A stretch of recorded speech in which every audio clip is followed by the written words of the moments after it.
Well, hello and welcome to today's tips, which is all about how to write a press release. You don't need to have any journalism experience or to be an expert PR agent to be able to write a successful press release that gets picked up by the media and then published all around the world. In fact, I have shown so many people how to do this themselves. They've gone off and run with it and they've pitched their story to the media, and their press release has landed them tens of thousands of dollars in media coverage. You can do this yourself without any background in the media. Why do we do this? A press release is so powerful in giving you coverage around the world. It's free publicity, it grabs the attention of the media, and it's great for SEO as well, which is search engine optimization. That means when someone goes to Google and types in accountant Sydney, and you've written a couple of press releases which have made media, you've got the press release on your website, it's going to make you show up more often. Of course, then people will be able to find you really easily. So what's the first thing we need to do when we sit down and write our press release? We need to come up with our hook. And our hook is the angle that's going to draw people in the opening headline or the opening paragraph.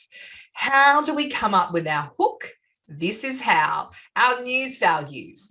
This is a bit of a checklist, which I say to people, try and sit down and work out what of these news values can I use in putting in my press release to make it sound very newsworthy. So is there a conflict involved? Are you going against maybe the government of the day, or there are claims today that people are saying X, whereas I actually find Y? So people love a bit of conflict. Does this have an impact on people's lives? Is there a novelty factor involved? So something out of the ordinary. Is there a human interest factor? Proximity. So is this going to affect people in Sydney if I'm going to be targeting a Sydney newspaper compared to, say, an audience in Perth? Is someone prominent involved? And how current is this? So think about things that are going on in the world at the moment. Might be entertainment-wise. So I use the example of Squid Game, on Netflix at the moment. That's a really popular TV series which has just launched. Everyone's watching it. You might be able to think of something to do with Squid Game which you can put into your press release. Or I remember Meghan and Harry's wedding. People, my clients and myself, were writing press releases to tie in with that. So start thinking about what's happening in the world today and how you can perhaps draw your angle into that story. The other thing you want to think about is, this is what you need for a press release, and that's the 5 W's and the H. So the who, what, when, where, why, and how. This is the foundation for all my training. So if I'm teaching someone how to do public speaking, I always make sure they include these 6 elements into their speeches. It's the same with your press release, because these are all the questions that journalists are going to ask. Your audience wants to know. So let's make it easy for a journalist who's under, very strict deadlines, lots of competing demands. Let's put all these elements into our press release. So we want them to just pick up the press release and run with the story, right? That's the ideal situation here. Let's make it as easy as possible, not only for that to happen, but for our press release to get their attention. Journalists receive hundreds of emails, email pitches, press releases every single day. I was a journalist in newsrooms in Sydney and regional areas in Australia, and my inbox was always flooded with everyone trying to pitch their story or promote their business, product, service. So you really want to be able to grab their attention in the opening line. Another way to do that is to use an ST word. So when I say ST word, I mean a word that ends in the letters ST. So first, last, largest, greatest, fastest. If you can put one of these into your opening paragraph, people love that. And you're going to draw the journalist in as opposed to not using one of those words. The other really important element, in fact, it's probably the most important element of your press release, is your headline. Because sometimes if you don't have a catchy headline or a newsworthy headline, people will delete it. Journalists will delete it. So you might want to come back to it and write it at the end. And you want to think about a hook that you can actually, thinking of those news values before, what's something that I can use in my opening headline to grab attention. The second most important part of your press release is your first paragraph. It is very, very important because a lot of people won't read past this. So you want to make sure it's no more than 30 words. You get straight to the point with our hook, our most newsworthy angle. And if you can, use an ST word in that opening paragraph. Here is an example of exactly that.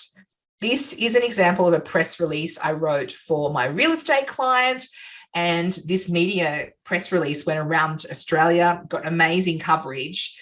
Look at the opening paragraph. One of Australia's grandest homes, so an ST word, a stunning beachfront house in Merewether has sold for $8.7 million and has become the highest, another ST word, selling residential property ever in Newcastle. And here is the press release in its entirety. 1 page. That's all it is.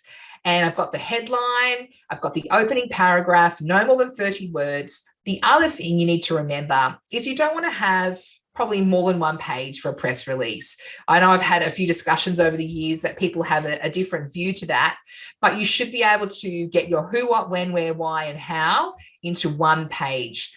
And have a couple of quotes in there as well. Journalists love quotes, and it also makes their job easier, so they don't have to actually go and do a separate interview.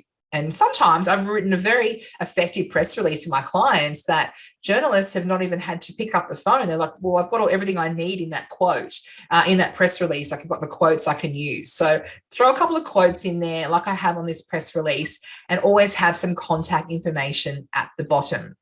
Teaching you how to write a press release is just one of the elements that I teach in my new Public Relations Pro course. It's a 6-week course which covers all of these modules, including your PR strategy as part of the PR 101 element. We do a media release workshop. We'll talk about how we perfect our pitch, and I'm going to give you step-by-step guides, including templates and scripts on how you can do this. I'll give you a template to write your bio.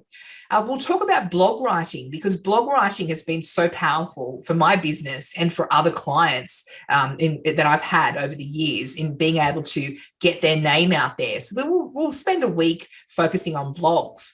There's another week also on high impact LinkedIn marketing. And I probably would say I get about half my clients through LinkedIn alone. It is really, really powerful.